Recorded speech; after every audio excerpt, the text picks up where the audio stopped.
அன்னை பர்னிச்சர்ஸ், அன்னை திருமண சீர்வரிசை பொருட்கள், டிவி, ஃபிரிட்ஜ், வாஷிங் மெஷின் உள்ளிட்ட 200க்கும் மேற்பட்ட பொருட்கள் அடங்கிய திருமண சீர்வரிசை ரூபாய் 99,000 மட்டுமே. தமிழகம் முழுவதும் இலவச டோர் டெலிவரி. தொடர்புக்கு 7550144440 9345044044. நிம்மதி property management. Contact 7667008999.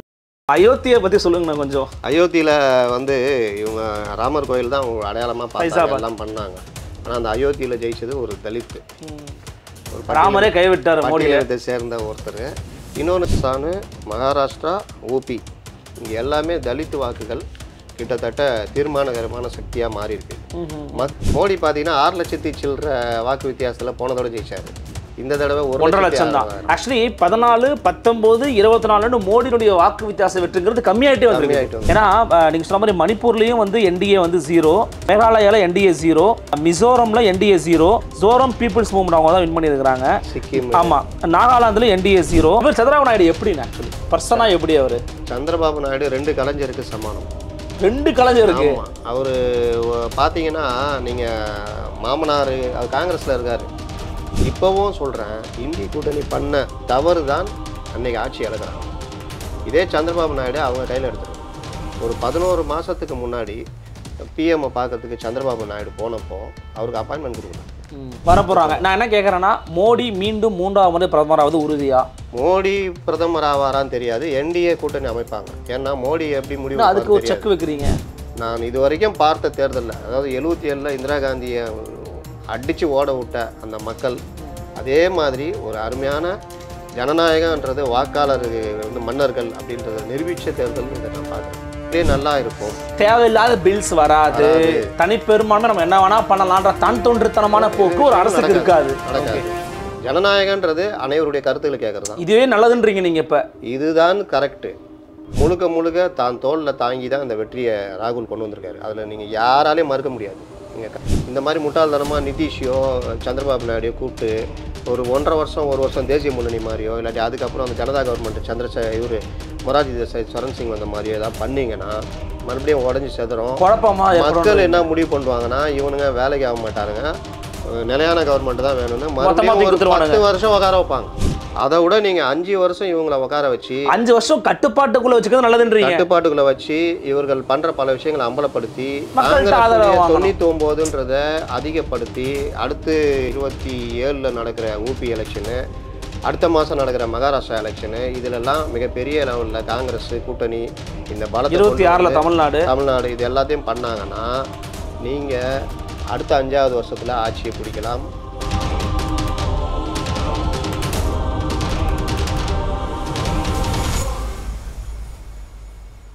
Fourth state Tamil நேயர்களுக்கு அருள்மொழிவர்மனின் அன்பார்ந்த வணக்கங்கள். இது உங்கள் ஃபோர்த் ஸ்டேட் தமிழ் வழங்கும் பெருதனும் பெருதுகள் நிகழ்ச்சி. நான் உங்கள் அருள்மொழிவர்மன். இன்று நம்ம இணைந்திருக்கிறார் மூத்த பத்திரிகையாளர் திரு முத்தலீஃப் அவர்கள். வணக்கம்ண்ணா. வணக்கம். எப்படி இருக்கீங்க? நல்லா இருக்கு. நான் மிக்க மகிழ்ச்சி. அனைவரும் எதிர்பார்த்ததை போலவே இந்தியா அவனுடைய எதிர்காலம் என்ன, இந்தியாவினுடைய 18வது மக்களவைத் தேர்தல் முடிவுகள் வெளியாகி இருக்கிறது.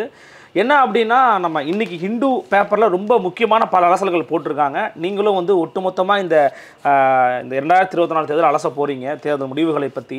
அதற்கு முன்னாடி என்டிஏ அலையன்ஸ் கூட்டாக இன்றைக்கு இருந்தால் மட்டும்தான் ஆட்சி அமைக்க முடியும் அப்படிங்கிற கூட்டணி ஆட்சி தான் நோக்கி நகர போகிறாங்க. இன்னொரு பக்கம் இந்தியா கூட்டணி பார்த்தீங்கன்னா கூட்டணியாக சேர்ந்து பெரும்பான்மை இல்லை அப்படிங்கிற நிலைமை இருந்தாலும் ஒரு வலிமையான எதிர்க்கட்சியாக இந்த கூட்டணி அமைச்சிருக்கிறாங்க. ஸோ இந்த ஓவராலாக ரிசல்ட் மேலே உங்களுடைய மதிப்பீடு என்ன? நீங்கள் எதிர்பார்த்தது நடந்திருக்குதா? நான் இந்த எக்ஸிட் போல் வந்தப்போ லைட்டாக ஒரு குழப்பம் வந்தது. ஏன் வந்ததுன்னா, கடந்த 2 எக்ஸிட் போலும் கிட்டத்தட்ட கரெக்டாக வந்துச்சு. சிலருக்கு மட்டும்தான் 280, 270 வரும் என்டிஏன்னு சொல்லியிருந்தாங்க. ஆனால் பெரும்பாலும் போன தடவை சொன்னது எண்ணிக்கையே நெருக்கி வந்துட்டாங்க. ஆமாம். இந்த தடவையும் 350 அப்படின்றப்போ 350க்கு மேலே எல்லோரும் சொல்கிறப்போ பிஜேபி எப்படியும் அவங்க சிங்கிள் மெஜாரிட்டி வந்துடுவாங்க, ப்ளஸ் அவங்க கூட்டணிலாம் சேர்ந்து வரும் அப்படின்னு எதிர்பார்த்தோம். ஊபியில் ஒரு 60 சீட்டு பிஜேபி வருவாங்க, ராஜஸ்தான், மத்திய பிரதேசம் சென்டம் அடிப்பாங்க, இல்லை ஒரு சீட்டு காங்கிரஸ் வரும், வெஸ்ட் பெங்காலும் பிஜேபி நிறைய வருவாங்கன்னு எதிர்பார்த்தாங்க. ஆமாம். இது ஆந்திராலாம் முடிவு பண்ணது கரெக்டு தான். இப்படிலாம் நான் யோசித்தப்போ நீங்கள் இந்த கணக்கெலாம் பாருங்கள், கூட ஒரு 30-40 சீட் எக்ஸ்ட்ரா வந்துடும். சரி, இதெல்லாம் பார்க்கும்போது ஓகே கரெக்டு தான், கிட்டத்தட்ட எக்ஸிட் போல் கரெக்டு தான். அப்போ கொஞ்சம் பேர் ஒத்துக்காதப்போ நான் கூட என்ன சொன்னேன், எக்ஸிட் போல் என்ன கள நிலவரம் என்னன்றது தான் பத்திரிகையாளர் பார்க்கணுமே தவிர அதில் என்னென்னா நீங்கள் ஸ்டேட் வைஸாக நீங்கள் பிரித்து பார்த்துக்குங்க. ஒடிசாலையும் கொஞ்சம் ஓரளவுக்கு வரும்ன்றது தான் என்னுடைய. ஒடிசால எதிர்பார்த்தீங்களா நீங்கள்? பிஜேபி ஒன்று எதிர்பார்த்தீங்களா? பிஜேபி ஓரளவுக்கு உயர்த்திக்கும், ஆனால் இவர் ஆட்சி இழப்பார்னு எதிர்பார்க்கல. ஓகே. ஏன்னா அவங்க எப்போவுமே பெரிய அளவில் கொடுத்துருந்தாங்க. அதே மாதிரி இவங்க டிஎம்சி வந்து சீட்டு குறையும், பிஜேபி கொஞ்சம் அங்கே 22 சீட்டுக்கு மேலே வரும் அப்படின்னு எதிர்பார்த்தேன். அது எதுவுமே நடக்கலை. ஆனால் ஒடிசாவில் தூக்கி கொடுத்துச்சு.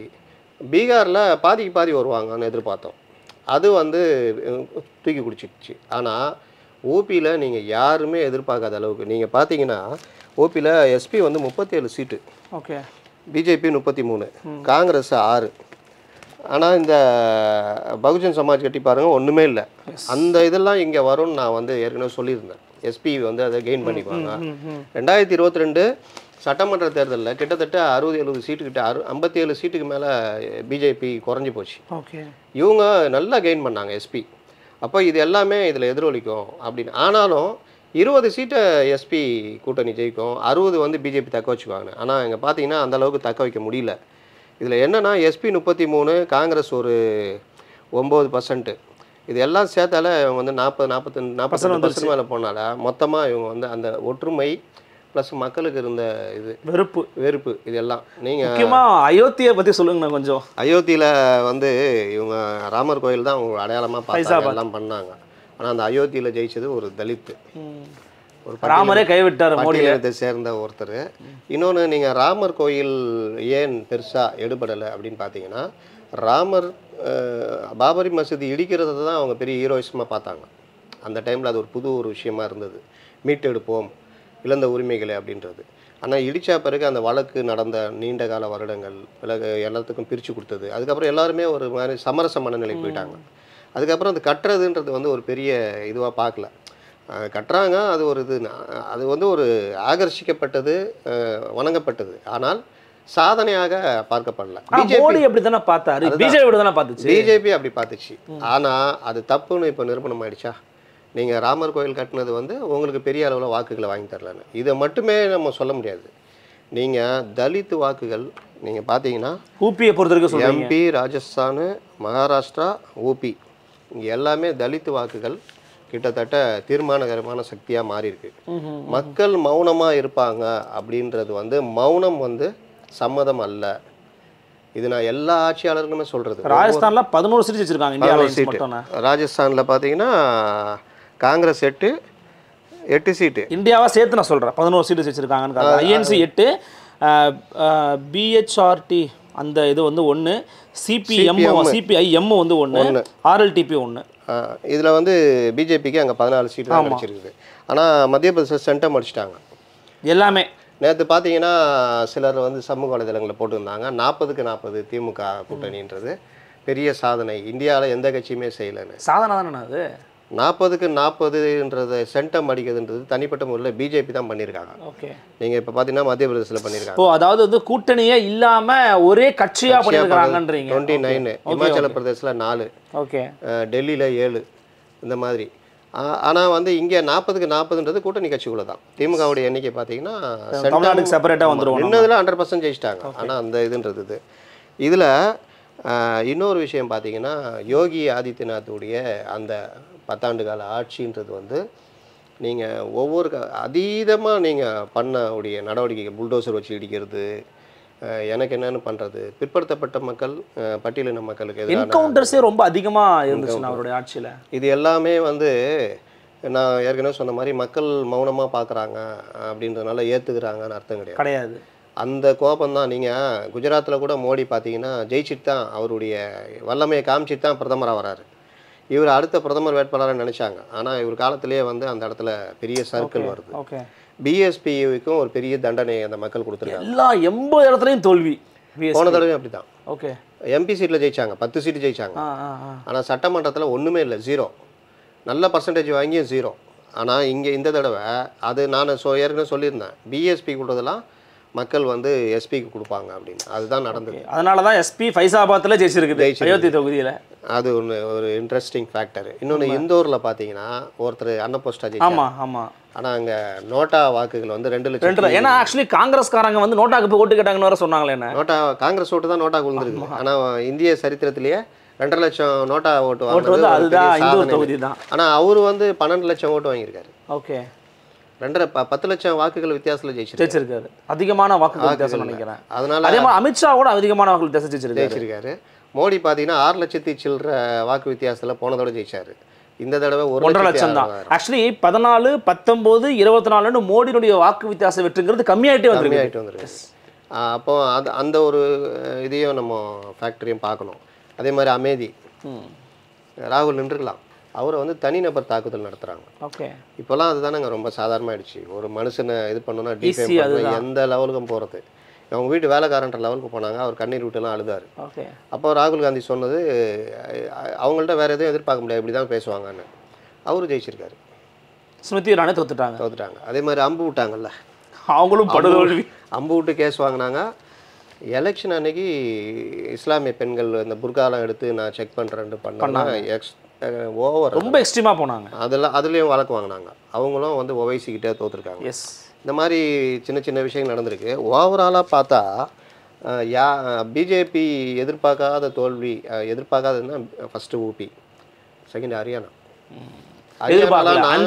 எதிர்பார்த்தோம் நாங்களாம் கூட. ஆனால் 5க்கு 5 வந்துட்டாங்க. அங்கே 5 சீட்டு இதுன்றது ஒன்று. லோக்கலில் குழப்பங்கள் இருந்துச்சு அப்படிங்கிற விஷயத்தையும் சொன்னாங்க. அதே மாதிரி வடகிழக்கு மாநிலங்களில் பிஜேபி வந்து மணிப்பூருடைய எதிரொலி வடகிழக்கு மாநிலங்கள் பரவி இருக்கு. ஏன்னா நீங்கள் சொன்ன மாதிரி மணிப்பூர்லேயும் வந்து என்டிஏ வந்து 0, மேகாலயாவில் என்டிஏ 0, மிசோரமில் என்டிஏ 0. ஆக்சுவலி மிசோரமில் வந்து யார் வின் பண்ணியிருக்கிறான்னா அதர்ஸ்ன்னு சொல்லிட்டு ஜோரம் பீப்புள்ஸ் மூவ்மெண்ட் அவங்க தான் வின் பண்ணியிருக்கிறாங்க. சிக்கிம். ஆமாம். நாகாலாந்தில் என்டிஏ 0, திரிபுராவில் மட்டும் தான் என்டிஏ 2 வச்சுருக்காங்கண்ணே. ஆமாம். நீங்கள் அது இன்னொரு பக்கம் பார்த்தீங்கன்னா இது வெஸ்ட் பெங்காலையும் அது எதிரொலிச்சிருக்கும். ஆமாம். ஏன்னா வெஸ்ட் பெங்கால் என்டிஏ 12 தான், -6. அதாவது போன வாட்டி விட 6 சீட் இழந்துருக்கிறாங்க. 18. நான் எப்படி எதிர்பார்த்தேன்னா 18ன்றது 22 ஆகும். ஓகே. 22 டிஎம்சி வந்து 18 குறையிறது வாய்ப்பு கம்மியாகும்னு நினைச்சீங்க. ஆனால் ஏன்னா டிஎம்சிக்கும் அதே பிரச்சனை இருக்குது. ஏன்னா 7 எக்ஸ்ட்ரா வச்சிருக்காங்க டிஎம்சி. ஆக்சுவலி டிஎம்சி பார்த்தீங்கன்னா அங்கே ஓவர் ரவுடிஸும் மம்தா மேலே ஒரு இது கிடையாது. அந்த ஒரு எம்எல்ஏ கூட ஒரு பாலியல் இதில் மாட்டினார். எஸ். அந்த மாதிரி பல பிரச்சனைகள் இருந்தும் அதை விட ஜாஸ்தி பிஜேபி மேலே கோவம். ஓகே. அதுடைய விளைவு காரணம் அந்த மணிப்பூர் அப்படியே பரவி இருக்குது. டோட்டலாக இருக்குது. அதில் வந்து ஒரு விஷயம் எல்லாத்துக்கும் மேலே பெரிய ஏமாற்றம் கொடுத்ததுன்னு பார்த்தீங்கன்னா பீகாரில் வந்து அவங்களுக்கு நல்ல ஒரு நிதிஷ்குமார் இன்றைக்கும் தன்னுடைய வாக்கு வங்கியை 18.5% தக்க வச்சுருக்காரு. பிஜேபி 20%, 12 சீட்டு. ஜேடியும் 12 சீட்டு. லோக் ஜன்சக்தி பார்ட்டி வந்து 5 சீட்டு, 6.5% வச்சுருக்காங்க. இவங்க 3 பேரும் சேர்ந்து தான் கிட்டத்தட்ட 44% மேலே வாங்கிடுறாங்க. 45%, 18. ஆமாம், வந்துருது. அது வந்து என்ன ஆயிடுச்சுன்னா ஆர்ஜேடிக்கு 22%, 4 சீட்டு தான். ஐஎன்சிக்கு 3 சீட்டு, 9.3%. நீங்கள் 18% வாங்கின பிஜேபி 12 சீட்டு, 22% வாங்கின ஆர்ஜேடி 4 சீட்டு. காங்கிரஸ் 9% வாங்கிட்டு 3 சீட்டு, 6% வாங்கின லோக் ஜனசக்தி 5 சீட்டு. இது எல்லாம் கூட்டணியில் மாறுபடும்.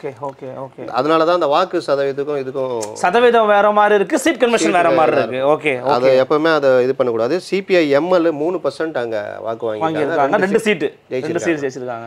இதெல்லாம் வந்து இது கேரளாவில் பார்த்தீங்கன்னா கேரளாவுக்கு போகிறதுக்கு முன்னாடி இன்னொன்று நார்த்தில் டெல்லியை முடிச்சிடலான்னு. ஏன் டெல்லியில் அரவிந்த் கெஜ்ரிவாலோட அரெஸ்ட் வந்து எந்த விதமான ஒரு தாக்கத்தையும் ஏற்படுத்தலை? பிரச்சாரம் பண்ணார், அனுமரை கும்பிட்டாரு, எவ்வளவோ பண்ணார், என்னை உள்ள தள்ளிட்டாங்க அப்படிலாம் சொன்னார். பரிதாபம் ஏற்படும், அனுதாபம் ஏற்படும் சொன்னாங்க. ஒன்றுமே ஏற்படல. என்டிஏ 7 out of 7 அரவிந்த் கெஜ்ரிவாலை எப்படி ஜனங்க பார்த்தாங்கன்னா அண்ணா சாரோடைய சிஷ்யன். ஓகே. இவங்கள வந்து ஜீவா நல்லா சொல்லியிருப்பார். பேபியன் சோஷலிஸ்ட்டுகள் அப்படின்னு சொல்லுவார். Fabian socialist. ஓகே. அப்படின்னா என்ன அர்த்தம்னா இன்னைக்கு மக்களுக்கு புரியுற மாதிரி சொல்லுங்கள். கம்யூனிஸ்டுகளோட அதிகமாக நல்லது பேசுவாங்க. கம்யூனிஸ்டுகளோட விட்டுருங்க, நல்லவர்களோட அதிகமாக நல்லது பேசுவார்கள். அதாவது நான் வந்தால் பொதுவாக இடதுசாரிகள் தானே நாங்கள் இடைநிலை சீர்திருத்தம், பொருளாதார போராட்டங்கள் இப்போ பாட்டாளி வர்க்க மக்களுக்கு இப்போ இல்லை, இன்னைக்கு இல்லை. ஆனால் நிலச்சீர்திருத்தத்திலேருந்து பல விஷயங்கள் வந்து இடதுசாரிகளுடைய இது கோரிக்கைகள்லாம் பார்த்தீங்கன்னா அவங்களுடைய அமல்படுத்துறதெல்லாம் பார்த்தீங்கன்னா வேறு லெவலில் இருக்கும். ஊழலுக்கு எதிரான அவங்களுடைய நடவடிக்கை, ஊழலற்ற ஒரு கவர்மெண்ட் கொடுக்கறது அப்படின்றது. அப்படி வர்ற இடத்துல அதை விட நான் நல்லா வருவேன், நான் சிறப்பாக பண்ணுவேன்னு பேசுவாங்க. ஆனால் வந்த பிறகு இவங்க பண்ணுறது அந்த ஜனங்களுக்கு என்ன ஆகும்னா, நாளைக்கு இடதுசாரிகளே இல்லை ஒரு நல்லவனே வந்து நான் வந்து இதெல்லாம் செய்வேன்னா போடா அவனா அப்படி தான் சொன்னான், செய்யவே இல்லை, நீயே அப்படி தான் சொல்லுவேன். ஆனால் அரவிந்த் கெஜ்ரிவால் செய்யவே இல்லையா? அரவிந்த் கெஜ்ரிவால் அங்கே நிறைய மாற்றங்கள் ஏற்படுத்தினாரு. அதில் வந்து மாறுபட்ட கருத்து இல்லை. பள்ளிகள் இருக்குல்ல அது ஓகே. ஆனாலும் பல பிரச்சனைகள் வந்து தேசிய அது யூனியன் கவர்மெண்ட்டு ஸ்டேட் கவர்மெண்ட்டை சென்ட்ரல் கவர்மெண்ட்டை சார்ந்து தான் இருக்க வேண்டிய நிலைமை. அதனால் வந்த பாதிப்புகள் எல்லாத்துக்கும் மேலே நான் சொன்னது இதுதான். அவருடைய அண்ணா ஹசாரே சிஷ்யனாக பார்த்தாங்க, நேர்மை திலகமாக பார்த்தாங்க. அப்படி இல்லையா? கோபடத்தில் வந்த மாதிரி ஒரு இதை மாற்றத்தை கொண்டு வந்து அஸ்ஸாம் கன பரிஷத்னு ஒரு கட்சி இருந்தது, அவர் அந்த இளைஞர்கள் ஆரம்பித்தாங்க. இப்போ எங்க அந்த கட்சி எங்கே இருக்கும்? ஏன்னா அவங்க அவ்வளோ நேர்மை அவ்வளோ இது பண்ணி ஒரு காங்கிரஸுக்கு எதிராக ஒரு பெரிய மாற்றத்தை கொண்டு வருவான்னு கொண்டு வந்தாங்க. அதுக்கப்புறம் பார்த்தா அவங்களுக்குள்ளேயே பிரச்சனை, ஊழல், மற்ற விஷயங்களை ஒன்றும் இல்லாமல் போனாங்க. சிபு சோரன் அது மாதிரி இவர் வந்து எல்லாம் வந்தார். ஓகே, அந்த மதுபான கொள்கை எடுத்துட்டிங்கன்னா நான் கூட கெஜ்ரிவாலுக்கு எதிராக பொய்யான பிரச்சாரம் பண்ணுறாங்க அப்படின்னு பார்த்தா இல்லை. மதுபான கொள்கையில் கிளியர் கட்டாக இவங்க திட்டம் எவிடன்ஸ் இருக்குது. அதில் 2 அந்த கொள்கையே கவர்மெண்ட்டுக்கு எதிராக வகுக்கிறாங்க. தனியார் மதுபான ஆலைகளுக்கு ஆதரவாக வகுக்கிறாங்க. அதில் கிட்டத்தட்ட ஆதாயம் பெறுறாங்க. அந்த அமௌண்ட்டில் வந்து கோவா எலெக்ஷனில் செலவழிச்சதா அவங்க இதிலே ஒருத்தர் நேரடி வாக்குமூலம் கொடுக்குறாரு. இதில் கெஜ்ரிவாலை கொண்டு வந்து சேர்க்குறாங்க. இடியில் பிஎம்எல்ஏ ஆக்டில் பல விஷயங்கள் வந்து இந்த மாதிரி கொண்டு வந்து சேர்க்கலாம். இவர் வீட்டில் தான் கூட்டம் நடக்குது, இவர் தான் தலைவர். ஃபஸ்ட் டைமு ஒரு கட்சியே கொண்டு போய் பிஎம்எல்ஏ ஆக்டில் அந்த வழக்கில் சேர்க்குறாங்க. அப்போ அந்த கட்சியை சேர்க்கும்போது அந்த தலைவற்ற முறையில் பிஜேபி அதுதானங்க பண்ணோம். நீங்கள் யாரை வந்து அதிகமாக பேசுவாங்கன்னா, ரொம்ப நல்லதை ஒருத்தன் சொல்லிட்டு இருக்கான்னு வச்சுக்கிங்க, அவன் ஒரு சின்ன தப்பு பண்ணால் உலகமே அவனுக்கு எதிராக தூக்கிட்டு ஓடி வரும். தப்பு பண்ணுறவன் 10 தப்போட இன்னொரு தப்பு பண்ணா அவன் எப்போவுமே அப்படி தான்றான்ற மாதிரி தான் போகும், இல்லாட்டி பெருசாக தூக்கிட்டு வரமாட்டாங்க. கெஜ்ரிவாலுக்கு அதான் நடந்தது. நீங்கள் எல்லாம் ஓகே, நீங்கள் ஊழலுக்கு எதிரானு வந்தீங்கல்ல, அப்புறம் இவ்வளோ பெரிய ஊழல் பண்ணால், ரெண்டாவது அவங்க கையில் எல்லாமே இருக்குது, ஈடி வச்சு எல்லாம் காத்துக்கிட்டு இருக்கிறாங்க. காத்துக்கிட்டு இருக்கும்போது தலையை கொடுத்தா இப்போ இங்கே வந்து என்ன பிரச்சனை? தமிழ்நாட்டில் நீங்கள் எல்லாமே கரெக்டுன்னு சொல்ல முடியாது. நீங்கள் ஈடிக்கான தலையை கொடுக்குறீங்க. தலையை கொடுக்கும்போது அவங்க அதை நடவடிக்கை எடுக்கிறாங்க. ஈடியை வச்சு நடவடிக்கை எடுக்கிறாங்கன்றது ஒரு பக்கம், மத்திய ஈடியை கைப்பாவையா பயன்படுத்துறாங்கிறது ஒரு பக்கம். ஆனால் அதுக்கு நீங்கள் தலை கொடுத்தாதான் நடக்கும், கொடுக்காக்கட்டி நடக்காது. உங்களை காத்துக்கிட்டு இருக்கும்போது நீங்கள் போய் தலையை கொடுத்தீங்கன்னா அது கரெக்டாக அவங்க இது பண்ணுவாங்க. ஓகே, அப்போ அது ஒன்று தான் ஃபேக்டரா? டெல்லியில் ஆம் ஆத்மி தோற்க அது ஒன்று தான் ஃபேக்டர்? அது ஒன்று மட்டும் இல்லை. இப்போ ஆம் ஆத்மிக்குள்ளே நடந்த அந்த கோஷ்டி பூசல்கள் வெளியில் வந்தது. இப்போ கூட லேட்டஸ்ட்டாக பார்த்தீங்கன்னா அந்த எம்பிக்கு எதிராக நடந்த இது எல்லாமே வந்து அவருடைய இமேஜ் குறைஞ்சிட்டே வந்துச்சு. அவர் கைதை வந்து பெருசாக இது பண்ணலையே. இன்னொன்று டெல்லியில் 2 ஃபேக்டர் இருக்குது. பிஜேபி 50% அந்த ஆதரவாளர்களும் இருக்காங்க. ஓகே, இவங்களுக்கும் இருக்காங்க. 7 அடிச்சிருக்காங்களே. காங்கிரஸுக்கும் இருக்குது. அங்கே என்ன நடந்ததுன்ற நீங்கள் ஷீலா தீட்சித் இருக்கும்பொழுது டெல்லினா காங்கிரஸ் தான். அப்போ தான் ஆம் ஆத்மி வருது. ஆம் ஆத்மி வந்து அடிக்கிறாங்க, பிஜேபியும் வருது. ஆம் ஆத்மி வெர்சஸ் காங்கிரஸ் தான் பெருசாக இருக்குது. ஒரு கட்டத்தில் பிஜேபி உள்ள வரும்போது காங்கிரஸ் அதோடைய அக்ரெசிவாக காமிக்கல. அப்போ அந்த இடத்துல பிஜேபி அப்பர் ஹேண்ட் எடுக்கிறாங்க. ஆம் ஆத்மி வெர்சஸ் பிஜேபின்னு மாறுது. காங்கிரஸ் ஒன்றும் இல்லாமல் போயிடுது. இங்கே எப்படி ஏடிஎம்கே அக்ரெசிவ் அந்த இதை காமிக்காதனால அதே தான் காங்கிரஸ் அங்கே நடந்தது. அதே தான் வெஸ்ட் பெங்காலில் காங்கிரஸ் சிபிஎம்க்கு நடந்தது. அதே தான் இங்கேயும் நடக்குது. இப்போது காங்கிரஸ் ஒன்றும் இல்லை, இவர் மேலே ஏகப்பட்ட கெட்ட பேர். இவர் கிட்டத்தட்ட இவரை டேமேஜ் பண்ணி விட்டாங்க, பெரிய அளவில் டிஃபேம் பண்ணிட்டாங்க. இந்த இதெல்லாம் இருக்கும்போது காங்கிரஸ் இவங்க என்ன தான் சேர்ந்தாலும் உங்களுக்கு பிஜேபி உடைய அந்த ஃபேக்டர் வந்து அடிக்குது. அதான் 7ன்னு. இமாச்சல் பிரதேஷ்னா 4 out of 4 எதிர்பார்த்தது தானே? நீங்கள் அதெல்லாம் எதிர்பார்த்தது தான். நாங்கள் மாண்டியில் வந்து அந்த கங்கனா ரனாவத் அடிப்படும் நினச்சோம். ஏன்னா அந்த மணிப்பூருடைய இது காமிக்கணும், அங்கே கொஞ்சம் பரவும். ஆனால் அங்கே சைனா ஃபேக்டர் ஒன்று இருக்குது. ஓகே, அதை இவங்க அந்த பிரச்சாரத்தெல்லாம் கொண்டு போயிருப்பாங்க. அதனால இந்தியா அந்த இது கங்கனா ரனாவத் அப்படிதான் இடத்துல பேசிட்டு இருந்தாங்க. அவங்களோட பிரச்சாரம் அப்படிதான். அந்த சைனா ஃபேக்டர் வந்து பிஜேபிக்கு சாதகமாக மாறி ஒர்க் அவுட் ஆயிருக்கு. ஜார்க்கண்ட்ல 9 வந்து என்டிஏ, 5 வந்து இந்தியா அலையன்ஸ் வந்து ஜெயிச்சிருக்காங்க. ஐஎன்சி 2. ஜார்க்கண்ட் இந்தியா அலையன்ஸ் தான் ஜெயிக்கணும் என்ன கேட்டால். ஏன்னா நீங்கள் ஊபி இதெல்லாம் நிலமையெல்லாம் வச்சு பார்க்கும்போது அங்கேயே அவங்க அடிக்கணும். ஓகே. ஆனாலும் வந்து இவங்களுடைய ஃபேக்டரும் ஜெயிச்சு அங்கே ஒன்றும் பெருசாக ஒன்றும் வரலையே. 9-5. ஏன்னா என்டிஏ வந்து ஆக்சுவலி முடிச்சுட்டு கம்மியாக இருக்காங்க, ஓட் பெர்சன்டேஜ் கம்மியாக தான் ஆயிருக்கு. ஆமாம், போன வாட்டி விட கம்மியாக தான் ஆயிருக்குன்னு தான் போட்டிருக்காங்க. மத்திய பிரதேசத்தில் நீங்கள் சொன்ன மாதிரி அவங்க வந்து ஃபுல்லாகவே எடுத்துட்டாங்க. உத்தரகாண்ட் எதிர்பார்த்தீங்களா? 5 out of 5 அவங்களே எடுத்துருக்காங்க. உத்தரகாண்ட் வருவாங்கன்னு எதிர்பார்த்தோம், பிஜேபி தான் வரும் அப்படின்னு எதிர்பார்த்தோம். ஓகே. ஹரியானா தான் எதிர்பார்க்காத முடிவு. மத்திய பிரதேசம் பாருங்க, மத்திய பிரதேசம் 29 நான்லாம் அதை எதிர்பார்த்தேன். ஏன்னா சட்டசபை தேர்தலே எக்ஸிட் போலுடைய இதே மாற்றி பெரிய அளவில் தான் ரீச் பண்ணாங்க பிஜேபி. அதனால அதை எதிர்பார்த்தேன். ராஜஸ்தான்லேயும் பிஜேபி அதிகமாக சீட்டு பிடிக்கும்னு எதிர்பார்த்தோம். ஆனால் அங்கே வந்து தலைகீழ போச்சு. காங்கிரஸ் ராஜஸ்தானில் காங்கிரஸ் வந்து மேலே வந்துருக்குது. அது ஒரு நல்ல ஒரு விஷயம். நான் அதே மாதிரி தெலுங்கானா பற்றி கேட்கணும்னு நினச்சேன். என்னன்னா தெலுங்கானா உருவாவதற்கு காரணமாக இருந்த கட்சியே பிஆர்எஸ் தான். அந்த கட்சி 0, 9 சீட்டு வச்சுருந்தாங்க. இப்போ 9மே வந்து இல்லை. இப்போ இந்தியா கையில் 8 இருக்குது, என்டிஏ கையில் 8 இருக்குது. நம்ம இவர் மஜ்லிஸ் கட்சி வந்து அவர் ஒன்று வச்சிருக்காரு. இது எப்படி பார்க்குறீங்க? மஜ்லிஸ் கட்சி எப்பவுமே அவர் வந்துருவார்.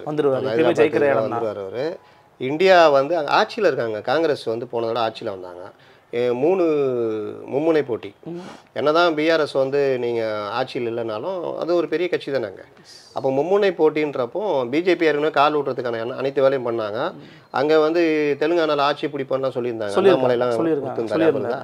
அப்போ அந்த டைமில் தான் காங்கிரஸ் வந்து இடம் வரும், ரேவண்ணா வந்து கொஞ்சம் நல்லா ஒரு இதுவாக அவர் வராரு அப்படின்ற மாதிரி வரும்போது காங்கிரஸ் அங்கே ஆட்சி பிடிக்கும். ரேவந்த் ரெட்டி. அப்போ ரேவந்த் ரெட்டி உடைய இளம் தலைவருடைய தலைமையின் கீழே வரும்பொழுது அவங்க ஒரு 8, என்டிஏ எதிர்பார்த்தீங்களான்னு கேட்குறேன். என்டிஏ 8 வந்துருவாங்கன்னு எதிர்பார்த்தீங்க? என்டிஏ வந்து கணிசமாக பிரிச்சுக்குவாங்கன்றது எதிர்பார்த்தேன். மும்முனை போட்டின்றதுனால காங்கிரஸ் இந்த இடம் கொஞ்சம் பின்தங்க தான் செய்யும் அப்படின்னு. அதே மாதிரி கர்நாடகாவும் நாங்கள் எதிர்பார்த்தது என்னன்னா, கர்நாடகாவில் வந்து பிஜேபி 16, காங்கிரஸ் ஒரு 12 வரும் அப்படின்னு எதிர்பார்த்தோம்.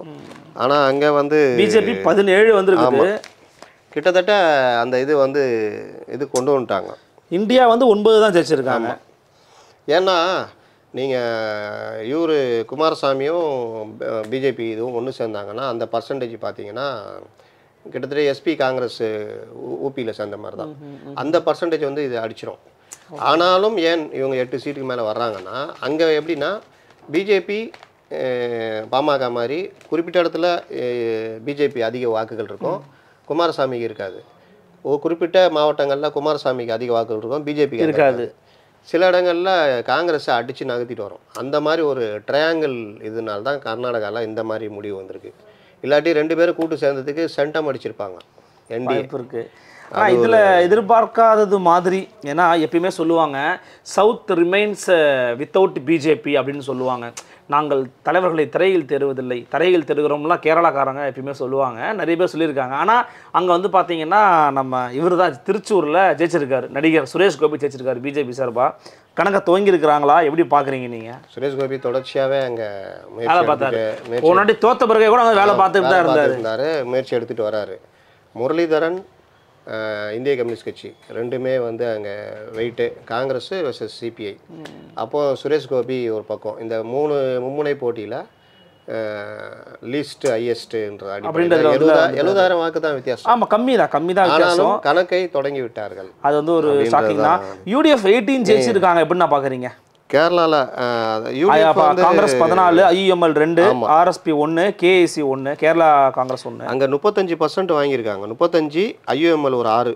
கேட்டிங்கன்னா 41% வந்திருக்கு. 2 பேரும் சேர்ந்து 16 சீட்டு பிடிச்சிருக்காங்க. CPM 25 + CBI 6, 31. இது 31%. சிபிஐ ஆனால் ஜெயிக்க முடியல, சிபிஎம் தான். சிபிஎம் 1 ஜெயிச்சிருக்குது. இது வந்து பிஜேபி 16%, ஒரு சீட்டு. நீங்கள் பார்த்தீங்கன்னா நெருங்கி வந்துட்டாங்க.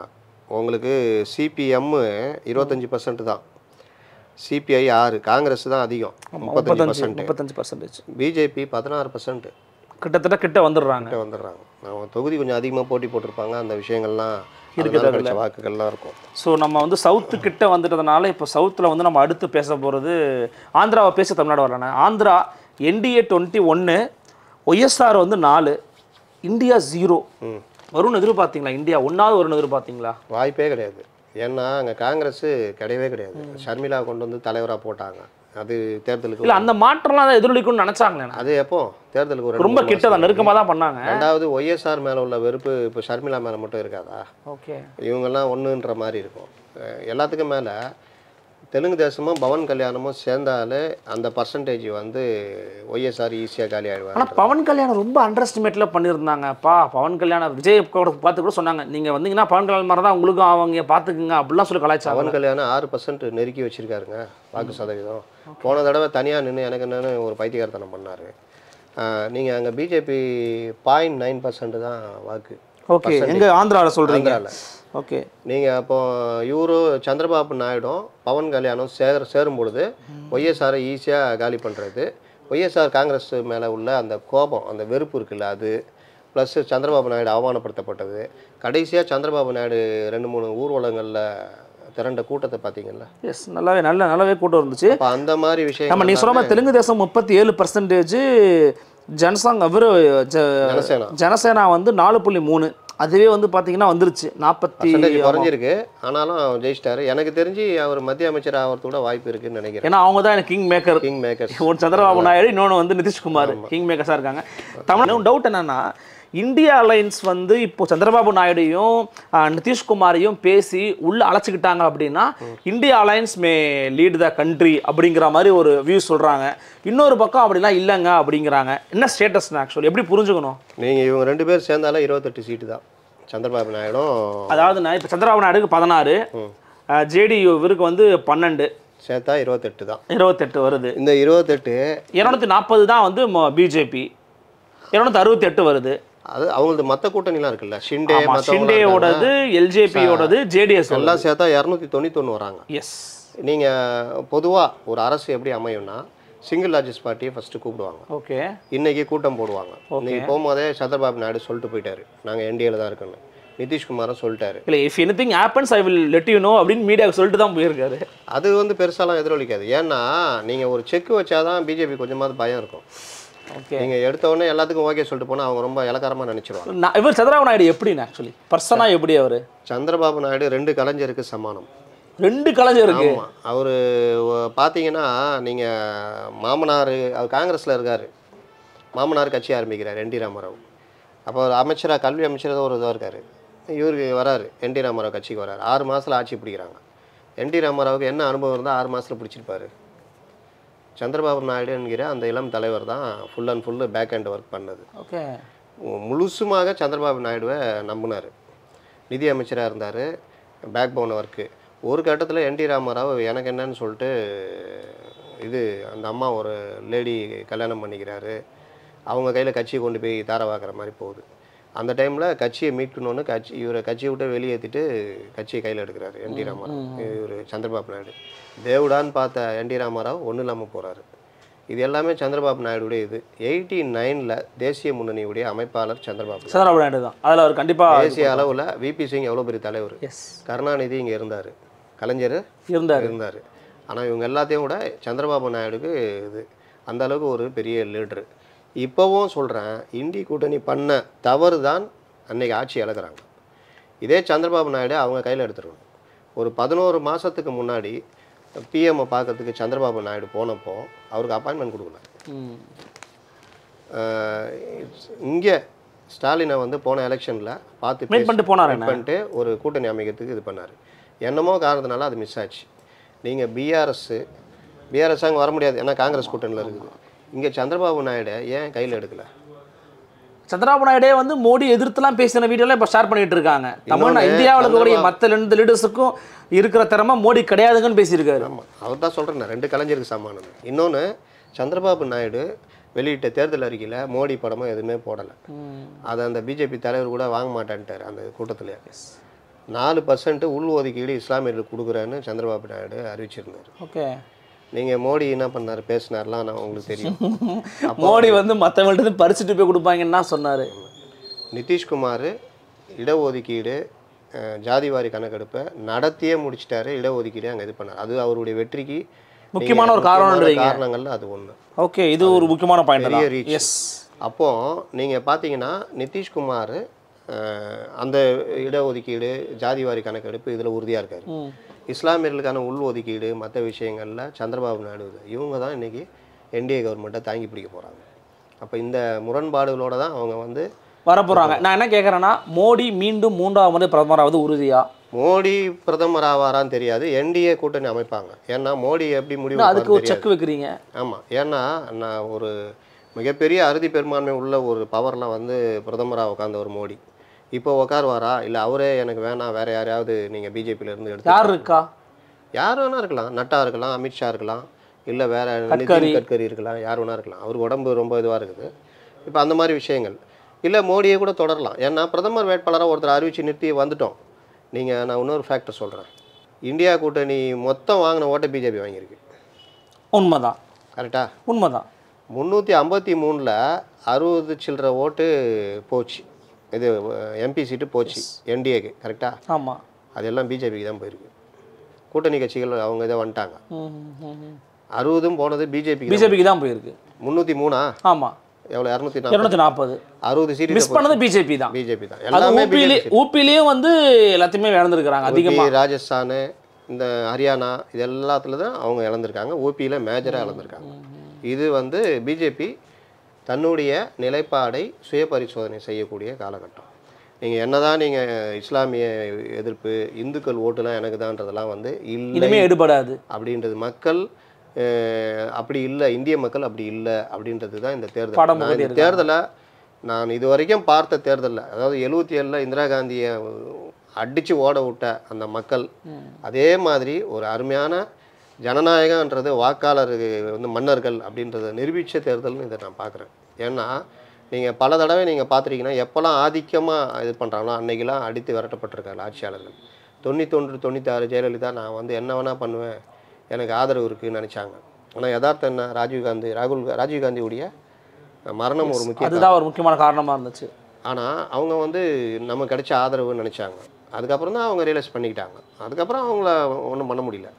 அந்த மாதிரிலாம் அடித்து ஓட விட்டுருக்காங்க. இது வந்து உங்களுக்கு அந்த மாதிரி நாங்கள் என்ன வேணால் பண்ணுவோம், கூட்டணி கட்சிகளும் மதிக்க மாட்டோம், எதிர்களே இல்லைன்ற அளவுலாம் பேசினாங்க. அவருக்கா ஞாபகம் இருக்கு? கண்ணு கெட்டி தூரம் வரைக்கும் எதிரிகள் இல்லைன்னாரு. அதுக்கப்புறம் எங்களை ஒண்ணுமே பண்ண முடியாது. ஃபர்ஸ்ட் 400 பார் சொன்னாங்கன்னு நேத்து நடந்துகிட்டு இருக்கும்போது கூட தமிழக பாஜக மரியாதை குறித்து அண்ணாமலை அவர்கள் ஒரு ட்வீட் போட்டிருந்தாரு. என்ன போட்டிருந்தாருன்னா, 400 தான் வந்து நம்மளுடைய இலக்கு, நைட்டு 12 மணிக்கு பாருங்க, நம்ம மோடியை நம்புவோம்னு சொல்லி ட்வீட் போட்டிருந்தாரு. மோடியை அவங்க நம்பலாம், அதுல தப்பு, மாற்று கருத்து நம்ம. அதுவும் அவங்க தலைவரை நம்புறாங்க. மோடியை இந்திய மக்கள் நம்பினாங்களா அப்படின்றதான் இப்ப நம்ம பேசுறது. ஏன்னா அதுடைய வெளிப்பாடு தான் இந்த தேர்தல். நான் சில பேர் நண்பர்கள்ட்ட சொல்லியிருந்தது, ஒரு 275 அவங்க அறுதி பெரும்பான்மை வரணும். அதே சமயத்தில் மற்றவர்களை நம்பி இருக்கிற மாதிரி இருக்கணும், எதிர்கட்சிகளுக்கும் பிரதிநிதித்துவம் இருக்கணும். இப்படி ஒரு இது அமைஞ்சா உண்மையிலேயே நல்லா இருக்கும். தேவையில்லாத பில்ஸ் வராது, தனிப்பெரும்பான்மை நம்ம என்ன வேணா பண்ணலான்ற தன் தோன்றுத்தனமான போக்கு ஒரு அரசுக்கு இருக்காது, நடக்காது. ஜனநாயகன்றது அனைவருடைய கருத்துக்களை கேட்கறது. இதுவே நல்லதுன்றீங்க நீங்க. இப்ப இதுதான் கரெக்ட். இப்போ நான் சொல்றேன், இப்ப இந்தியா அலைன்ஸ் நினைச்சாலும் வர முடியாதுன்றீங்களா? நினைச்சாலும் வர முடியாது. இன்னொன்று நீங்கள் யோசிங்க. சரி, நான் இல்லை இவங்களை யாரும் கூப்பிட முடியாதானே? ஃபார் எக்ஸாம்பிள் எல்ஜேபியோ ஜேடிஎஸோ கூப்பிட முடியாது, வரமாட்டாங்க. அவங்களாம் வந்து ஏற்கனவே அவங்க கூட பெரிய லெவலில் லிங்கில் இருக்கிறவங்க. நீங்கள் தான் சொல்லியிருக்கீங்க அரசியல் எதுவும் நடக்கலாம். ஆனால் அதுக்கு தான் சொல்ல வரேன், நீங்கள் நாயுடுவாக இருந்தால், நீங்கள் நிதிஷ்குமாராக இருந்தால், நீங்கள் ஒரு 240 சீட்டு இருக்கிற ஒரு வலுவான கூட்டணி இருக்கிறதுல நீங்கள் ஒரு பார்ட்டாக இருந்து ஆதாயத்தை அடையிறத பார்ப்பீங்களா? நெல்லிக்காய் மூட்டை மாதிரி 99 தான் பெருசு, 32, 37, 22 இப்படி இருக்கிற நெல்லிக்காய் மூட்டையில் நீங்களும் போய் ஒரு அங்கமாக மாறிட்டு ஏதோ ஒரு ஆதாயத்தை இது பண்ணா, நாளைக்கு அந்த நெல்லிக்காய் மூட்டையில் சமாஜ்வாடி 37 உருவுது வச்சுங்க, இல்லை இந்த அம்மா நம்புவீங்களா? மம்தாவை நம்புவீங்களா? அப்போ யாராவது ஒருத்தர் உருவுனா ஆட்சி கவலுமா? அப்புறம் இன்னொன்று நான் சொல்கிறேன், நான் நேற்று கூட ட்வீட் போடலான்னு இருந்தேன். இண்டி கூட்டணிக்கு இந்த கிடைச்சதை அவங்க மதிக்கணும். இது ஒன்றும் அவங்களுடைய பெரிய இது கிடைக்கல. இதற்கு முழுக்க மாநில கட்சிகள் ஒரு பங்குனா உண்மை, ராகுல் காந்தி ஒரு பங்கு. பாரத் ஜோடா யாத்திரை எப்படி ஒய்சார் யாத்திரா போனாரோ அந்த பாரத் ஜோடா யாத்திரை வந்து பெரிய லெவலில் ஒர்க் அவுட் ஆயிருக்கு. நீங்கள் பப்பு ஒன்றும் இல்லாதவன்னு சொன்னதில் முழுக்க தான் தோளில் தாங்கி தான் அந்த வெற்றியை ராகுல் கொண்டு வந்திருக்காரு. அதில் நீங்கள் யாராலையும் மறுக்க முடியாது. நீங்கள் காங்கிரஸில் அவர் பார்த்தது, இவனுங்க பிரச்சனை, தலைவனுங்க மூத்த தலைவனை அடிச்சுட்டு சாவுங்க, நான் மக்களை போய் சந்திக்கிறேன்னு போனார். மிக கடுமையாக பிரச்சாரம்ன்றது ராகுல் காந்தி மட்டுமே நீங்கள் பாரத் ஜோடோ யாத்திரைக்கு இண்டி கூட்டணியில் இருக்க எத்தனை கட்சிகள் ஒவ்வொரு ஸ்டேட்லேயும் ஆதரவு கொடுத்து நான் ஒரு 10,000 பேர் அனுப்புகிறேன், ஒரு 5,000 பேர் அனுப்புகிறேன்னு அனுப்பிச்சாங்க சொல்லுங்கள். சும்மா ஆரம்பிக்கிற அன்னைக்கு கூட போய் தமிழ்நாட்டில் ஓரளவு ஹெல்ப் பண்ணாங்களே என்ன? அங்கே ஆரம்பிக்கிற அன்னைக்கு கூட போய் நின்னாங்க, பண்ணாங்க. ஸ்டாலினே அவர்களே முதலமைச்சர் அவர்களே போனார். அதுக்கப்புறம் இந்த மாதிரி எல்லா ஸ்டேட்டும் சொல்லலாம்.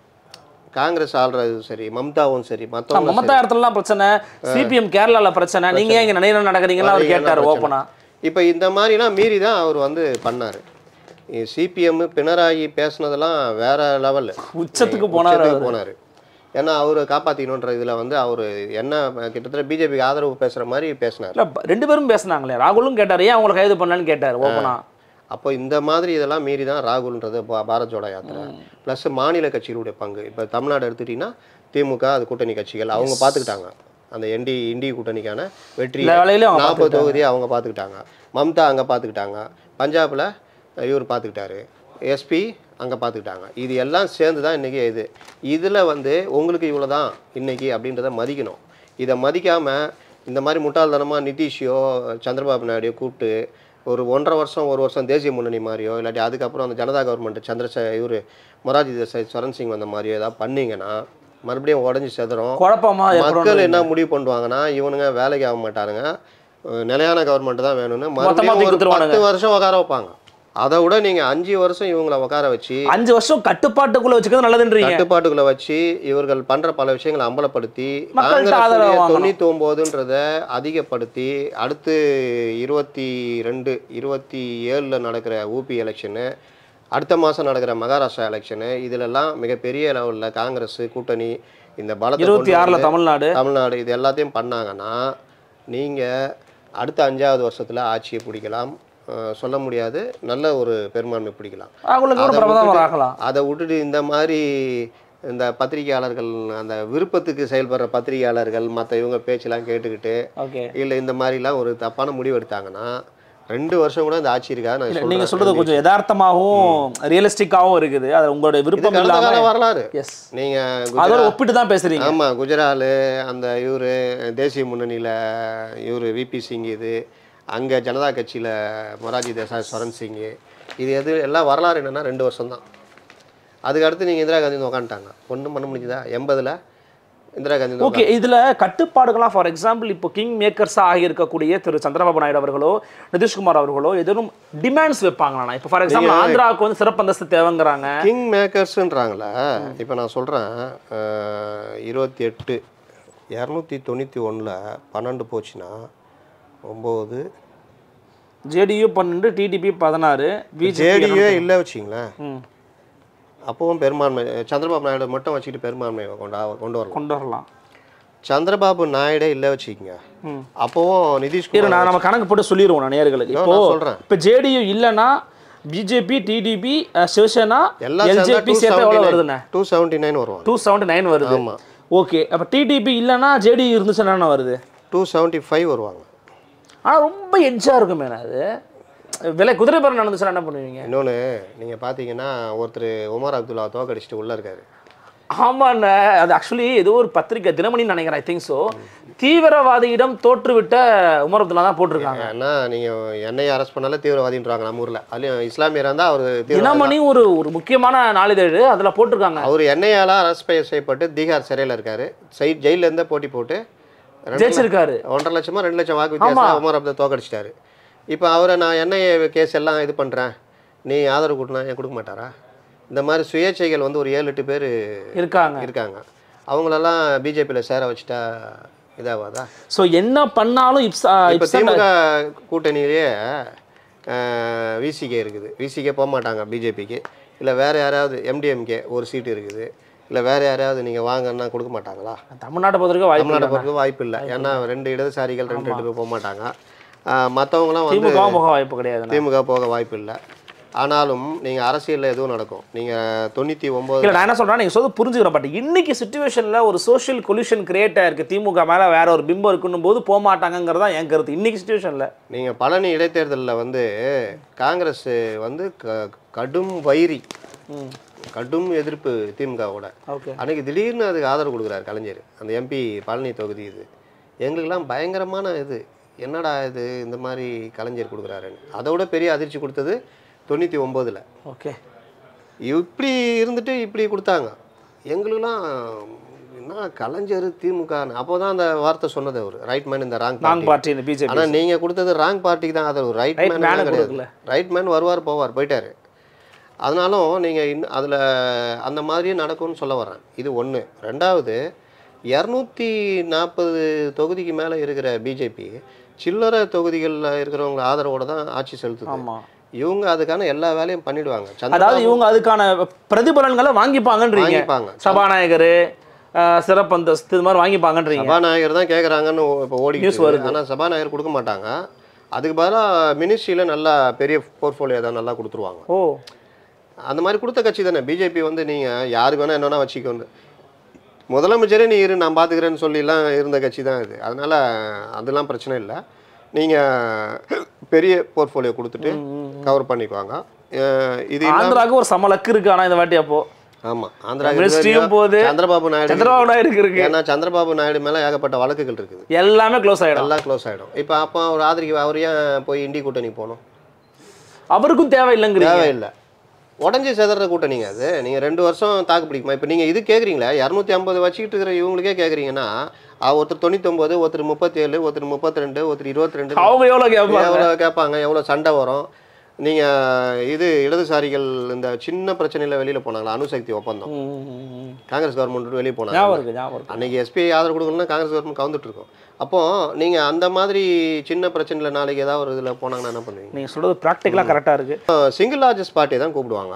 இவங்க போய் நாங்கள் அந்த மாதிரி ஆட்சி அமைக்கிறோம், இந்த பாருங்கள் டிடிபி இவர் ஜேடியு கொடுத்துருக்காங்க இருந்தாங்கன்னு கொடுத்துருவாங்க.